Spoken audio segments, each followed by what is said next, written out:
In today's tutorial, let's do this baby Afghan together. Let's take a closer look at the stitches and see what this young man is sitting on. That's coming up next. Welcome back to the Crochet Crowd as well as yarnspirations.com. I'm your host Mikey. In today's tutorial we are going to work on this baby Afghan just like so. I'm going to be using a larger size crochet hook to end a different yarn in this particular pattern today in order to show you the stitches, because it's asking for you to do a 3.5mm size E crochet hook today. Now, and the reason why it's asking you is that there's a bit of open work on this, and this is what it looks like in a larger yarn size. So you can see that there is larger gaps, but if you do smaller crochet hooks, then you'll have very tight work and it looks a lot better and it's really more geared for baby. So in today's tutorial it's a very simple pattern. It's only just literally 2 rows once you get the first row and the second row. It's just a matter of just continuing to repeat the pattern over and over until you get your work done. So we're gonna cover this today, and let's just cover what we're gonna be using for yarn. So in today's pattern I'm going to be using Bernat Super Value. This is called Budgie. It looks kind of similar to the pattern color that you see here. This is a really cute yarn. It's nice and soft, and I am going to be using a 5mm size H crochet hook today in order to do this particular pattern to show you how to do it. Let's just go quickly through the sample and then we're gonna get started right after that. So when we're looking at the sample we're seeing open shells just like you see here, and then there's one double crochet that stands by itself.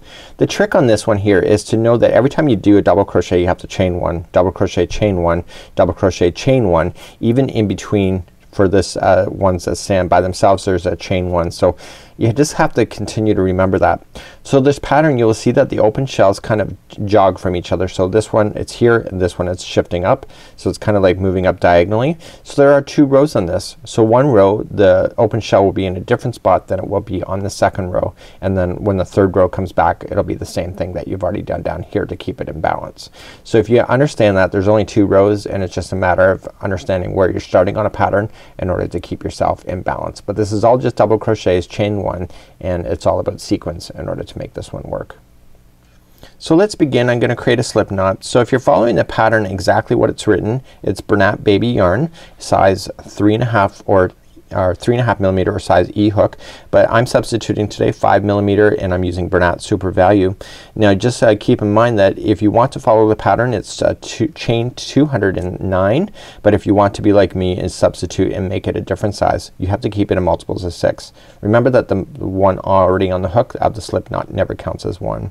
So 1, 2, 3, 4, 5 and 6, and so I keep doing that until I get to the size that I want. So 1, 2, 3, 4, 5 and 6, and I'm gonna do it again. 1, 2, 3, 4, 5 and 6. Once I get to the size that I really want I have to add 5 chains at the very end. So 1, 2, 3, 4 and 5, and now I'm ready for row number 1. So let's do the foundation row, and then after we do the foundation row it's just a matter of repeating rows number 1 and 2 over and over. So we're gonna come 5th chain of the hook. So 1, 2, 3, 4 and 5. Turn it over and get the back chain only, the back loop, and just do a double crochet. So at this point this is going to count as a half open shell within our project, and I'll explain a little bit more about that in a bit. So we're going to chain 1 here, and then we're gonna skip over and just skip over 2 and go to the 3rd and do 1 double crochet standing by itself. We're going to chain 1, we skip over 2 more on here, and then we're gonna do an open shell. So an open shell is double crochet, chain 1, double crochet back into the same stitch, chain 1 and double crochet back in. So open shells on this one here is 3 double crochets with chains 1s in the middle, and here on the edge was only a half of an open shell, so there's only 2 double crochets. So we're going to chain 1, skip over 2 chains on, skip over 2 chains and double crochet into the next. So this is the stand alone. Okay, chain 1, skip over 2 more chains and then go to the 3rd, and you were going to do an open shell here. So double crochet, chain 1, double crochet, chain 1 and double crochet. So there's 3 of those in there.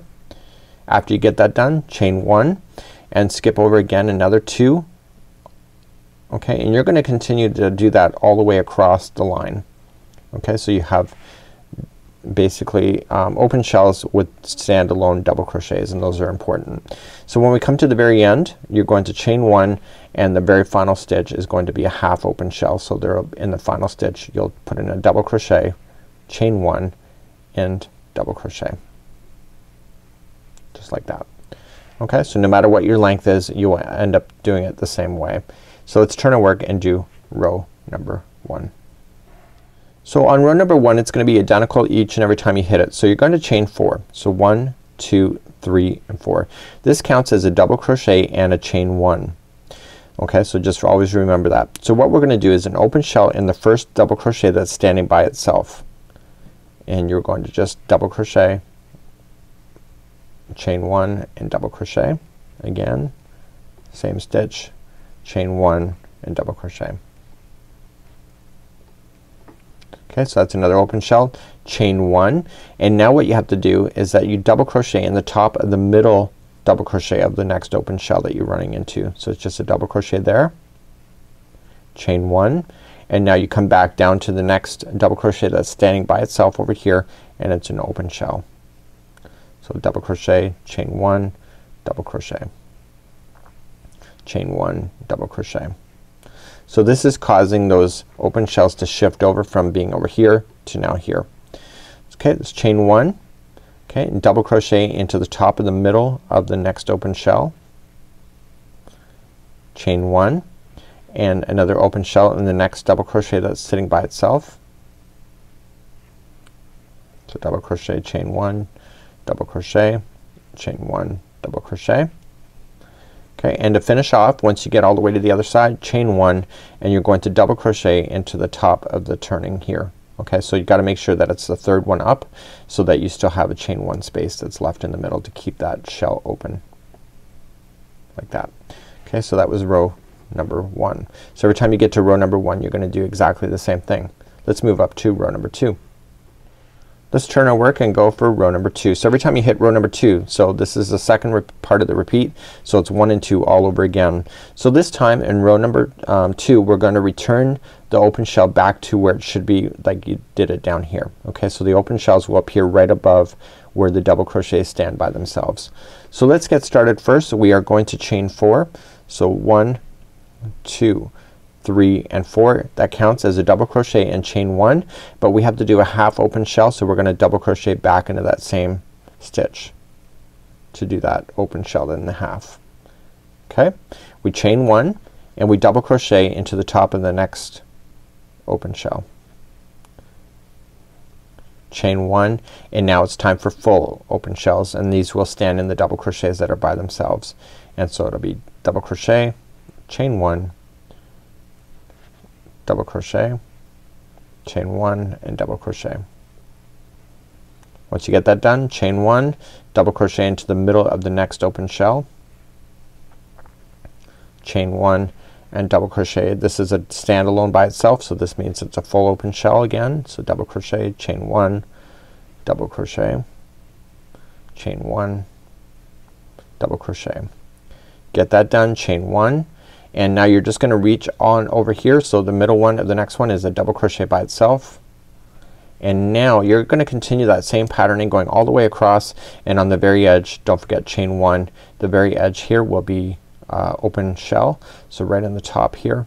Okay, and the third one up, you're gonna put a double crochet, chain one, and double crochet, so it's a half open shell at the end, like so. So I'm gonna show you how to do row number one again, just so that you're clear on this pattern.